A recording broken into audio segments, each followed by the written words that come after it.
আলহামদুলিল্লাহ, আমরা আজকে যে বিষয়টি আলোচনা করব সেটি হচ্ছে মাখরাজ। আমরা প্রথম ক্লাসে 1 থেকে 5 নম্বর পর্যন্ত মাখরাজ সম্পর্কে আলোচনা করেছিলাম। কারণ আরবি হরফের সঠিক উচ্চারণ যদি জানতে হয় আমাদেরকে মাখরাজ জানতে হবে। আমরা পুনরায় মাখরাজ শব্দের অর্থ কী, মাখরাজ কাকে বলে আমরা আবার জেনে নিব। মাখরাজ শব্দের অর্থ হচ্ছে উচ্চারণ স্থান। মাখরাজ কাকে বলে? আরবি হরফের উচ্চারণ স্থানকে মাখরাজ বলে। আরবি হরফ 29টি আর মাখরাজ হচ্ছে 17টি।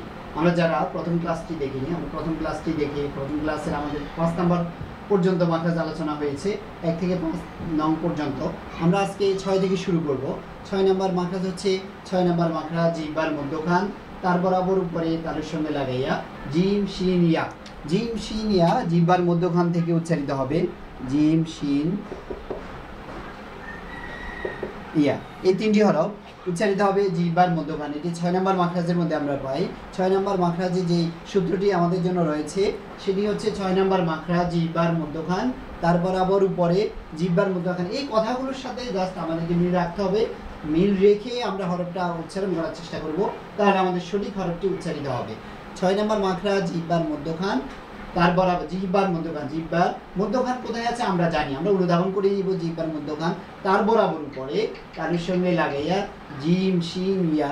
যেমন আমরা একটা জিমের সহজ শব্দ বলি, রজিম, শাইতানির রজিম, আউযু বিল্লাহি মিনাশ শাইতানির রজিম। এখানে আমরা জিম শিনিয়া হরফগুলো লক্ষ্য করব, আমাদের সঠিক স্থান থেকে উচ্চারিত হয় কিনা। আমরা নিজে নিজে বারবার আয়নার সামনে রেখে জিম দিয়ে কয়েকটা শব্দ বলবো, শিন দিয়ে কয়েকটা শব্দ বলবো, এবং ওই কথার সাথে মিল রেখে। কোন কথা? যে আমাদের সূত্র 6 নম্বর মাখরাজ জিহ্বার মধ্যখান, তার বরাবর উপরে তালুর সঙ্গে লাগাইয়া জিম শিন ইয়া। রজিম, জিম সঠিক জায়গা থেকে হচ্ছে কিনা আমরা একটু চিন্তা করব, তাহলে সঠিক স্থান থেকে আসবে। এটা 1 বার 2 বার 3 বার 4 বার, কথায় আছে না, একবার না পারিলে দেখো শতবার। আমরা বারবার চেষ্টা করব একটা হরফ উচ্চারণের জন্য। আমরা জানি আরবি হরফ 29টি, আমরা দৈনিক আস্তে আস্তে করে প্র্যাকটিস করে হরফগুলো শিখবো, তাহলে অত্যন্ত সহজ হবে এবং সুন্দর হবে। এবং মাঝে মধ্যে আমরা কী করবো, এই হরফগুলো দিয়ে একটা শব্দ, যে কোরআন শরীফ থেকে আমরা শব্দ পড়বো, জিম দিয়ে কোন শব্দ আছে আমরা ওই শব্দ পড়বো বারবার, শিন দিয়ে কোন শব্দ আছে ওটার শব্দ বারবার পড়বো, ইয়া দিয়ে কয়েকটা শব্দ আমরা লিখবো, লিখে বারবার পড়বো। অথবা আমরা এখন তো ইন্টারনেটের যুগ, আমরা মোবাইলের মাধ্যমে যে সূরাগুলো আমরা কালেক্ট করে আমরা ছোট যে সূরাগুলো আছে, বিশেষ করে সূরা ফিল থেকে নাস পর্যন্ত সূরাগুলো আমরা বারবার শুনবো এবং আয়ত্ত করব। তাহলে আমরা হরফগুলো শোনা হবে, তাহলে আমাদের কাছে অনেকটা সহজ হয়ে যাবে। আমরা প্রথম ক্লাসে 1 থেকে 5 পর্যন্ত মাখরাজ করেছি। 6 নম্বর মাখরাজ আমরা করতেছি। 6 নম্বর মাখরাজের মধ্যে 3টি হরফ উচ্চারিত হবে, জিম শিন ইয়া। এটা উচ্চারিত হবে জিহ্বার মধ্যখান, তার বরাবর উপরে তালুর সঙ্গে লাগাইয়া। আমরা এখন 7 নম্বর মাখরাজ সম্পর্কে আলোচনা করব। 7 নম্বর মাখরাজ হচ্ছে জিহ্বার গোড়ার কিনারা উপরে মাড়ির দাঁতের গোড়ার সঙ্গে লাগাইয়া দদ দলিন, দদ। হ্যাঁ, তো আমরা এই দদকে সঠিক উচ্চারণ করতে হলে আমাদের কী করতে হবে, মাখরাজের কথাগুলোর সাথে মিল রাখবো। মিল রেখে আমরা হরফের উচ্চারণ ডেলিভারি দিব, তাহলে আমাদের জন্য সহজ হবে। 7 নম্বর মাখরাজে উচ্চারিত হবে গদ। এটি উচ্চারিত হবে জিহ্বার গোড়ার কিনারা। জিহ্বার গোড়ার কিনারা কোথায় আছে সেটা আমরা জানি, আমরা প্রত্যেকেই আমরা নিজেদের জিহ্বার গোড়ায় কথা সামনে রাখবো। জিহ্বার গোড়ার কিনারা উপরে মাড়ির দাঁতের গোড়ার সঙ্গে লাগে দদ দলিন।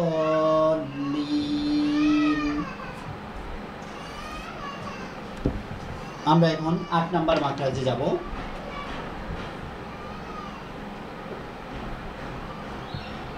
মাখরাজের জন্য নাদিয়াতুল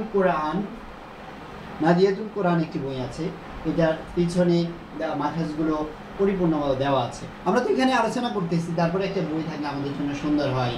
তো আমরা বইতেও দেখব এবং আমাদের এই যে লেকচার থেকে আমরা শুনবো এবং বই থেকে আমরা দেখব, তাহলে আমাদের জন্য অত্যন্ত সহজ হবে। 8 নম্বর মাখরাজ জিহ্বার আগার কিনারা, সামনের উপরে দাঁতের মাড়ির সঙ্গে লাগাইয়া লাম। 8 নম্বর মাখরাজ কি বলছে কথাগুলো? 8 নম্বর মাখরাজ জিহ্বার আগার কিনারা, হ্যাঁ, দাঁতের মাড়ির সঙ্গে লাগাইয়া লাম। দাঁতের মাড়ির সঙ্গে জিহ্বার আগার কিনারা লাম। যেমন আলিফ লাম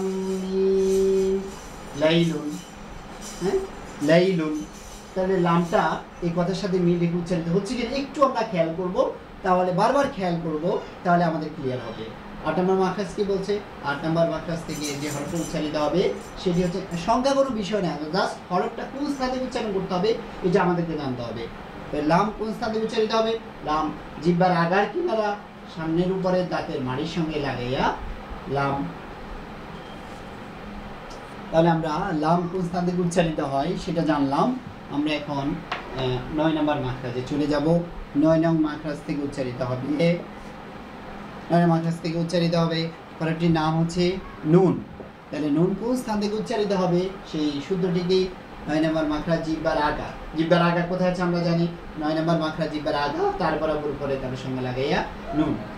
নুন আল্লাহু নূরুস সামাওয়াতি ওয়াল আরদ, নূরুস সামাওয়াত। তো নুন হরফটি জিহ্বার আগা থেকে উচ্চারিত হবে, যেমন তাহলে নুন কোন স্থান থেকে উচ্চারিত হবে? জিহ্বার আগা, তার বরাবর উপরে তার সঙ্গে লাগাইয়া নুন। নুন দিয়ে আমরা কয়েকটা শব্দ লিখবো এবং ওইগুলো আমরা বাসায় প্র্যাকটিস করব, তাহলে আমাদের জন্য অত্যন্ত সহজ হবে। আমরা পরের সংখ্যার মাখরাজটিতে যাব। 10 নং মাখরাজ। 10 নং মাখরাজ থেকে উচ্চারিত হবে র। তাহলে র কোন স্থান থেকে উচ্চারিত হবে আমরা জানবো। র জিহ্বার আগার উল্টা পিঠ, তার আগের যে মাখরাজটি পড়েছি, তার আগের যে হরফটি উচ্চারণ আমরা পড়েছি, তার আগের হরফটি ছিল নুন। নুন উচ্চারিত হবে জিহ্বার আগা, তার বরাবর উপরে তার সঙ্গে লাগাইয়া। আর র উচ্চারিত হবে জিহ্বার আগার উল্টা পিঠ, তার বরাবর উপরে তার সঙ্গে লাগাইয়া র। র দিয়ে আমরা একটা আর রহমানির রহিম, আর রহমানির রহিম। আমরা রাপুর এবং বারিক একটি বিষয় আছে, সেগুলো আমরা সামনে ক্লাসে জানবো। তো আমরা এখন হরফের উচ্চারণ শিখতেছি, সেই বিষয়ে আমরা আলোচনা করব। তো এই 10 নং মাখরাজ থেকে উচ্চারিত হবে র। র উচ্চারিত হবে জিহ্বার আগার উল্টা পিঠ, তার বরাবর উপরে তার সঙ্গে লাগাইয়া র। র দিয়ে আমরা একটা শব্দ বলি আর রহমানির রহিম। এভাবে আমরা আর আগে কয়েকটা শব্দ লিখব এবং লিখে আমরা এগুলো উচ্চারণ করব। রাটা উচ্চারিত হবে জিহ্বার আগা উল্টা পিঠ থেকে র। আমরা পরের মাখরাজে যাব।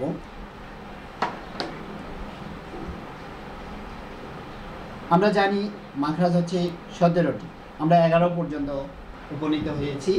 1 থেকে 10 পর্যন্ত আমরা মাখরাজ সম্পর্কে জেনেছি। কোন হরফ 1 থেকে 10 পর্যন্ত যে হরফগুলো কোন কোন স্থান থেকে উচ্চারিত হয় সেই রুলসগুলো আমরা জেনেছি। আমরা ওই অনুসারে হরফগুলো উচ্চারণ করার চেষ্টা করব, তাহলে আমাদের জন্য সহজ হবে। 11 নম্বর মাখরাজ থেকে 3টি হরফ উচ্চারিত হবে।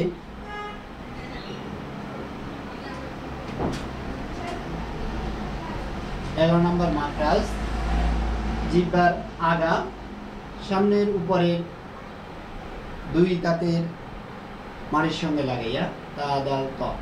11 নম্বর মাখরাজ জিহ্বার আগা সামনের উপরের 2 দাঁতের গোড়ার সঙ্গে লাগাইয়া, 2 দাঁতের জিহ্বার আগা সামনের উপরে 2 দাঁতের গোড়ার সঙ্গে লাগাইয়া তা দাল ত। দাল কথার সাথে আমরা মিল রাখবো, তাহলে আমাদের জন্য সহজ হবে। এখন আমি বারবার যদি করি, তাহলে হচ্ছে না কথাটা কি বলছে, মাখরাজে আমাদেরকে যে তথ্যটা দিয়েছে সেই তথ্যটা কি বলছে ওই বলার সাথে মিল রেখে উচ্চারণ করলে অত্যন্ত সহজ হবে। এবার আমি মুখে বারবার যতবার আমি বলবো তাহলে কিন্তু বোঝা যাবে না। আমি একটা হরফকে বারবার বলবো কিন্তু আপনি বুঝতে পারবেন না। যদি আপনি ওই কথার সাথে মিল রেখে আপনি ব্যক্তিগতভাবে ওই কথাটাকে অনুধাবন করে যদি ডেলিভারি দেন, তাহলে অত্যন্ত আপনার জন্য সহজ হবে। সেই জন্য আয়নাকে সামনে রেখে ওই কথার সাথে, ওই কথাগুলো তো আমাদেরকে ধারাবাহিকভাবে মুখস্থ করে ফেলতে হবে। মুখস্থ করার পরে ওই কথার সাথে মিল রেখে আমরা হরফগুলো চেষ্টা করবো বারবার, তাহলে আমাদের জন্য অত্যন্ত সহজ হবে হরফের উচ্চারণ শিখতে। তাহলে 11 নম্বর মাখরাজ থেকে 3টি হরফ উচ্চারিত হবে। সেগুলো কোত্থেকে? 11 নম্বর মাখরাজ জিহ্বার আগা সামনের উপরে 2 দাঁতের গোড়ার সঙ্গে লাগাইয়া তা দাল ত, তা দাল ত। এবং তা দিয়ে আমরা একটা শব্দ বলি তাব্বাত দাইলুন তাইরুন।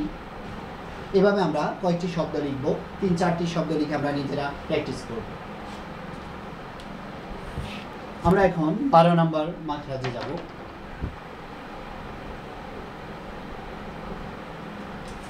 12 নম্বর মাখরাজে আছে, আমরা প্রথমে তার একটু আগে বলেছি যে নাদিয়াতুল কোরআন নামে একটি ছোট কায়দা আছে। এটি লাইব্রেরি, প্রসিদ্ধ লাইব্রেরিগুলোতে পাওয়া যায়। তো আমরা লাইব্রেরিগুলো থেকে এই কায়দাটি সংগ্রহ করব, করে এখানে মাখরাজ বিস্তারিত দেওয়া আছে। অথবা আমরা যে নুরানি পদ্ধতিতে কোরআন শিক্ষা ওই বইটার মধ্যেও আছে, এবং আমার এই লেকচারও আছে। লেকচার সাথে সামঞ্জস্য রেখে আমরা এগুলো প্র্যাকটিস করব, তাহলে আমাদের জন্য সহজ হবে। এবং আমি এই মাখরাজ 12টি মাখরাজের মধ্যে আমি আরেকটি কথা বলবো যে ইমদাদিয়া লাইব্রেরি নামে আরেকটি কায়দা আছে লম্বা। আমরা মাদ সম্পর্কে আলোচনা করেছিলাম তার আগের ক্লাসে। সেখানে আমরা নুরানি পদ্ধতিতে কোরআন শিক্ষার যে বইটি, ওটিকে আমরা ফলো করেছি এবং ওটা আমরা সংগ্রহ করব। ওটা থেকে আমরা আমাদের লেকচারের সাথে সামঞ্জস্য রেখে আমরা এগুলো স্টাডি করব। নাদিয়াতুল ইমদাদিয়া লাইব্রেরি নামে একটি কায়দা আছে 1 থেকে 5 পর্যন্ত। ওখানে মাদে তবাই যেটি আলিফ ওয়াও ইয়া, মাদের হরফ 3টি, আলিফ ওয়াও, এই মাদটা অনেকবার বারবার আসবে। সেক্ষেত্রে ইমদাদিয়া লাইব্রেরি যে কায়দাটি লিখেছে, কায়দা 1 থেকে 7 পর্যন্ত, ওইখানে বিভিন্নভাবে আলিফ ওয়াও ইয়া উদাহরণ দেওয়া আছে। ওইগুলো পড়লে আমাদের জন্য আলিফ ওয়াও ইয়া উদাহরণ সহজ হয়ে যাবে। কোরআন শরীফে বারবার আসলে আমরা বুঝতে পারবো এটা মাদে তবাই, এটা একালিফটা টেনে পড়তে হবে। আর যে নিয়মগুলো আমি তো সেখানে বুঝিয়ে দিয়েছি, সেগুলো আমরা ফলো করবো, তাহলে আমাদের জন্য অত্যন্ত সহজ হবে। আমরা 12 নম্বর মাখরাজে দেখতে পাচ্ছি। 12 নম্বর মাখরাজ কি লিখেছে? 12 নম্বর মাখরাজ জিহ্বার আগা। তাহলে জিহ্বার আগা কোথায় আছে আমরা জানি, জিহ্বার আগা সামনের নিচে। তাহলে জিহ্বার আগা সামনের নিচে, 2 দাঁতের পেট ও আগার সঙ্গে লাগাইয়া কি উচ্চারিত হবে? জা সিন সদ, জা সিন সদ। এই 3টি হরফ উচ্চারিত হবে জিহ্বার আগা সামনের নিচে, 2 দাঁতের পেট ও আগার সঙ্গে লাগাইয়া, জা সিন সদ। যেমন ইজাদি ইজা জুলজিলাতিল আরদু জিলজালাহা, সিন মিনাল জিন্নাতি ওয়ান নাস, সাফারুন সাফারুন, সদ সলিহিন সলিহিন। হ্যাঁ, তাহলে এই জা সিন সদ উচ্চারিত হবে 12 নম্বর মাখরাজ। জিহ্বার আগা সামনে নিচে, জিহ্বার আগা সামনে নিচে, 2 দাঁতের পেট ও আগার সঙ্গে লাগাইয়া, জা সিন সদ। তো আমরা এগুলো দিয়েও কয়েকটি শব্দ লিখবো এবং শব্দ লিখে আমরা ওই কথার সাথে মিলিয়ে হরফগুলো বারবার প্র্যাকটিস করবো, তাহলে আমাদের জন্য সহজ হবে। 13 নম্বর মাখরাজ হচ্ছে, 13 নম্বর মাখরাজ কি লিখেছে? 13 নম্বর মাখরাজ জিহ্বার আগা, এটা জিহ্বার আগা সামনের উপরে, তাহলে জিহ্বার আগা সামনের উপরে, হ্যাঁ, 2 দাঁতের আগার সঙ্গে লাগাই, জিহ্বার আগা সামনের উপরে 2 দাঁতের আগার সঙ্গে লাগাইয়া কি উচ্চারিত হবে? সা জাল জ, সা জাল জ, সা একটু নরম হবে, সা জাল জ। সামারত, হ্যাঁ, সামারুন সামারুন সামারুন, যেটি ফল। তারপরে জাহাবা, জাহাবা নরম, জাল নরম হবে। তাহলে 13 নম্বর মাখরাজ জিহ্বার আগা সামনের উপরের 2 দাঁতের আগার সঙ্গে লাগাইয়া, 13 নম্বর মাখরাজ জিহ্বার আগা সামনের উপরের 2 দাঁতের আগার সঙ্গে লাগাইয়া, সা জাল জ, সা জাল জ। সা নরম, 3টি হরফই নরম ভাবে হবে, এগুলো শক্তভাবে উচ্চারণ করা যাবে না। সামারুন, তারপর হচ্ছে আমরা জাহাবা, জলিমুন, জলিমুন, জলিমুন বলা যাবে না, জলিমুন বলতে জিম চলে আসবে, হ্যাঁ, জলিমুন, হ্যাঁ, জুলুমাত, জুলুমাত, এগুলোকে আমরা নরমভাবে উচ্চারিত হবে এবং কোন স্থান দিয়ে উচ্চারিত হবে সেই কথাগুলো আমরা এখান থেকে জেনেছি। আমরা ওই অনুসারে উচ্চারণ করার চেষ্টা করবো, তাহলে আমাদের জন্য অত্যন্ত সহজ হবে এবং আমরা সুন্দরভাবে শিখতে পারবো। আমরা 14 নম্বর মাখরাজ কি আছে আমরা দেখব।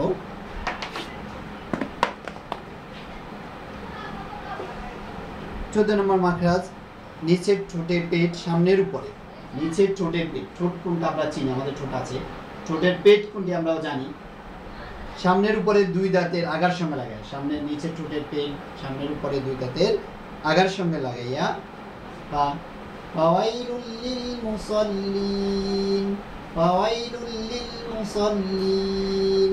এইভাবে এই হরফ দিয়ে আমরা কয়েকটি শব্দ লিখবো। ফা দিয়ে যতগুলো শব্দ আছে, কোন কোন শব্দ আছে ওগুলো আমরা প্র্যাকটিস করবো। নিচের ঠোঁটের পেট, নিচের ঠোঁটের পেট সামনের উপরে, সামনের উপরে, হ্যাঁ, 2 দাঁতের আগার সঙ্গে লাগে, সামনে ফা, ফাওয়াইলুল লিল মুসাল্লিন, ফাওয়াইলুল লিল মুসাল্লিন। তাহলে আমরা এই যে রুলসটা দেওয়া আছে, এই রুলস অনুসারে আমরা এই হরফ উচ্চারণ করব এবং কয়েকটি শব্দ লিখে বাসায় প্র্যাকটিস করব। 15 নম্বর মাখরাজ কি আছে? 15 নম্বর মাখরাজ আছে। 15 নম্বর মাখরাজ থেকে 3টি হরফ উচ্চারিত হবে, সেগুলো হচ্ছে ওয়াও বা মিম। ওয়াও বা মিম 2 ঠোঁট থেকে উচ্চারিত হবে। 15 নম্বর মাখরাজ 2 ঠোঁট থেকে ওয়াও বা মিম উচ্চারিত হয়। ওয়াও বা মিম, ওয়াও বা মিম। তাহলে 15 নম্বর মাখরাজ থেকে 3টি হরফ উচ্চারিত হবে 2 ঠোঁট থেকে। 2 ঠোঁট থেকে 3টি হরফ উচ্চারিত হবে ওয়াও বা মিম। ওয়াও 2 ঠোঁট গোল করিয়া ওয়াও বা ওয়াই, হ্যাঁ, বা ওয়াই, ওয়া 2 ঠোঁট গোল করিয়া বা 2 ঠোঁটের বেজা অংশ হইতে, হ্যাঁ, যেমন বিদ্দিন, বিদ্দিন, বিদ্দিন। মিম 2 ঠোঁটের শুকনো অংশ হইতে মিনাল, মিনাল, মিনাল। মিম 2 ঠোঁটের শুকনো অংশ হইতে 2 ঠোঁট থেকে 3টি হরফ উচ্চারিত হবে ওয়াও বা মিম। ওয়াও 2 ঠোঁট গোল করিয়া ওয়াও। ওয়াল্লাযীনা, ওয়াল্লাযীনা, ওয়াল্লাযীনা, ওয়াল্লাযীনার মধ্যে এখানে জাল পেয়েছি আমরা, তার আগে যে মাখরাজ পড়েছি জাল নরম হাতে। বা 2 ঠোঁটের বেজা অংশ হইতে মিম 2 ঠোঁটের শুকনো অংশ হইতে উচ্চারিত হবে। তো ওইভাবে আমরা এই 3 হরফ দিয়ে আলাদা আলাদা 3-4টি আমরা শব্দ লিখে এগুলো বারবার প্র্যাকটিস করব, তাহলে আমাদের জন্য অত্যন্ত সহজ হবে। 16 নম্বর মাখরাজ। 16 নম্বর মাখরাজে যে বিষয়টি স্থান পেয়েছে সেটি হচ্ছে মাদ। মুখের খালি জায়গা হইতে মাদের হরফ পড়া যায়। মাদ আর হরফ কয়টি সেটি আমরা জানি, মাদ সম্পর্কে আমরা যখন আলোচনা করেছি সেখানে আমরা পড়েছি মাদের হরফ 3টি, আলিফ, ওয়াও, ইয়া। এগুলো দিয়ে দেখা যায় অনেক মাদ হয়েছে। তো আলিফ, ওয়াও, ইয়া মাদের হরফ। 16 নম্বর মাখরাজে আমরা আলোচনা করতেছি মুখের খালি জায়গা হইতে মাদের হরফ উচ্চারিত হয়। মুখের খালি জায়গা হইতে মাদের হরফ উচ্চারিত হয়। যেমন বালি যাওয়ার কি বলি আমরা, বা মুখের খালি জায়গা। বা ওয়া পেশ কি বলি, বু, খালি হয়ে গেল মুখ। বা ইয়াজের বি, ওমা, ওয়ালাদ-দাল্লিন, ওমা উনজিলা। এই যে যখন মাদটা হয় এটা খালি জায়গা থেকে হয়, তাহলে মুখের খালি জায়গা হইতে মাদের হরফ পড়া যায়। 16 নং মাখরাজে আমরা যে রুলসটি পেয়েছি সেটি হচ্ছে মাদ সম্পর্কে মুখের খালি জায়গা হইতে মাদের হরফ পড়া যায় 16 নং মাখরাজ। 17 নং মাখরাজে আমরা কি পাবো? 16 নং মাখরাজে আছে নাকের বাসি থেকে গুন্ডা উচ্চারিত হবে। মানে গুন্ডাটা কোন স্থান থেকে উচ্চারণ করতে হবে, এটা মাখরাজের মধ্যেই তো আমরা পাবো। সেটি হচ্ছে নাকের বাসি থেকে, এটি হচ্ছে আমাদের নাকের বাসি থেকে গুন্ডা উচ্চারিত হয়। গুন্ডার যেমন হামজা নুন জের ইন, নুন জবর না, ইন না, নাকের বাসি থেকে উচ্চারিত হবে। নাকের বাসি কোন স্থান থেকে গুন্না উচ্চারিত, কোন স্থান থেকে উচ্চারিত হবে? নাকের বাসি থেকে। যেমন হামজা নুন জের ইন, নুন জবর না, ইন না। হামজা নুন জবর আন, নুন জবর না, আন না। আইন মিম জবর আম, মিম জবর মা, আম মা। তামিম পেশ তুম, মিম জবর মা, তুম মা। তো এগুলো আমরা নুন এবং মিম আমরা তাসদীদের চিহ্নের যখন ব্যবহার করেছি, এটি হচ্ছে তাসদীদ চিহ্ন। তাসদীদ যুক্ত হরফ দুইবার উচ্চারিত হবে। প্রথমে তার ডানে অক্ষর দিয়ে ধরবো, দ্বিতীয়বার তার নিজস্ব হরফের ব্যবহার হবে। তবে নুন এবং মিম গুন্নার হরফ, এগুলোর উপর যে তাসদীদ চিহ্ন হয় তার ডানে অক্ষর দিয়ে ধরে আমাদেরকে গুন্না করে পড়তে হবে। এটা ওয়াজিব গুন্না, একালি পরিমাণ টেনে পড়তে, মানে একালি পরিমাণ গুন্না করতে হবে। যেমনি আমরা বা আলিফ জবর বা একালি পরিমাণ টেনেছি, ওই পরিমাণ এখানে গুন্নাটা করতে হবে। যেমন আমরা ইন্না, আন্না, আম্মা, সুম্মা। সূরা কাউসারের শুরুতে আছে ইন্না, এই না যেটা সেটা হচ্ছে মাদ্দে মুনফাসিল, ওই যে একটা চিহ্ন দেওয়া আছে। এবং ওই মাদ্দে মুনফাসিল আমরা মাদ্দের প্রকার সম্পর্কে যেমন আলোচনা করেছিলাম, সেখানে মাদ্দে মুনফাসিল সম্পর্কে আমরা উপস্থাপন করেছি।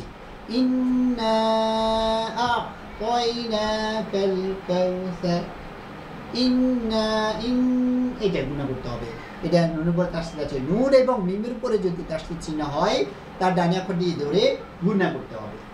তাহলে আমরা 17টি মাখরাজ সম্পর্কে জানতে পারলাম।